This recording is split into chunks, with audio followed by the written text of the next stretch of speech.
Number 1 आपण झालेलो आहे। महाराष्ट्र आज सर्वात जास्त एसएमई असलेला, सर्वात जास्त स्टार्टअप असलेला, सर्वात जास्त जीडीपी कॉन्ट्रीब्युशन असलेला, सर्वात मोठी अर्थव्यवस्था असलेला, सर्वात जास्त एक्सपोर्ट करणारा अशा प्रकारचं राज्य आपलं महाराष्ट्र झालेलं आहे।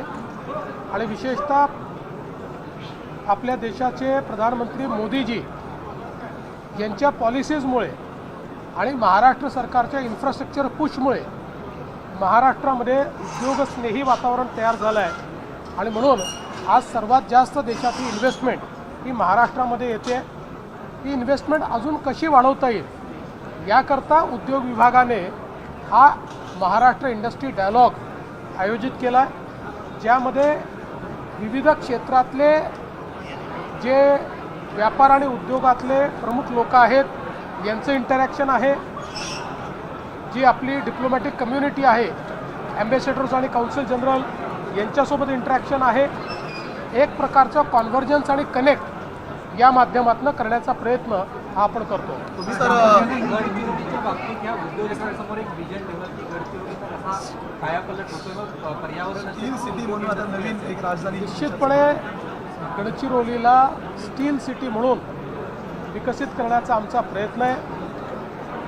मी असेल, माननीय शिंदेजी असतील, आम्ही सातत्याने गडचिरोलीमध्ये उद्योग वाढावेत याकरता प्रयत्न केले आणि आज आपण त्या दिशेनं चाललो आहे। आत्ताच महाराष्ट्राच्या 1/3 स्टील कॅपॅसिटी ही गडचिरोलीत तयार होते आहे, पण लवकरच देशाची 1/3 स्टील कॅपॅसिटी ही महाराष्ट्रात आणि त्यातली बहुतांश गडचिरोलीत तयार करण्याचा आपला प्रयत्न आहे।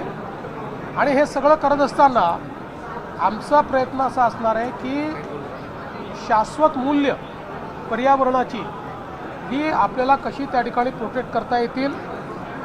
मी वन विभाग आणि जिल्हाधिकारी यांना सांगितलेला एक प्लॅन आम्ही तयार करतो। गडचिरोलीमध्ये 1 कोटी झाडं लावण्याचा आमचा प्लॅन आहे। त्यासोबत सस्टेनेबल मायनिंग करण्याचा आमचा प्लॅन आहे।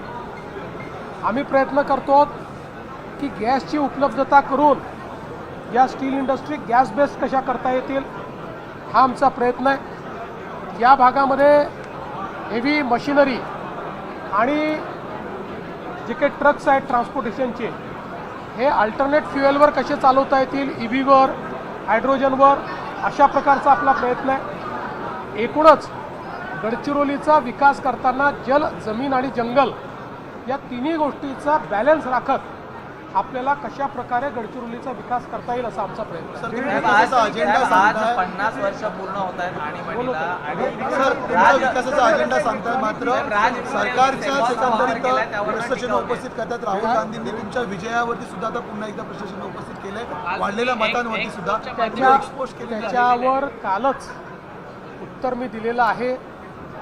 एखादा व्यक्ती रोज खोटं बोलत असला तरी देखील ये पब्लिक है, ये सब जानती है, त्यांना असं वाटतं की रोज खोटं बोलल्यामुळे कदाचित लोकांना त्यांचं बोलणं खरं वाटेल। ते दरवेळेस काहीतरी बोलतात आणि आम्ही पुराव्यानिशी त्यांना तोंडावर पाडतो, तरी त्यातनं ते बोध घेत नाहीत।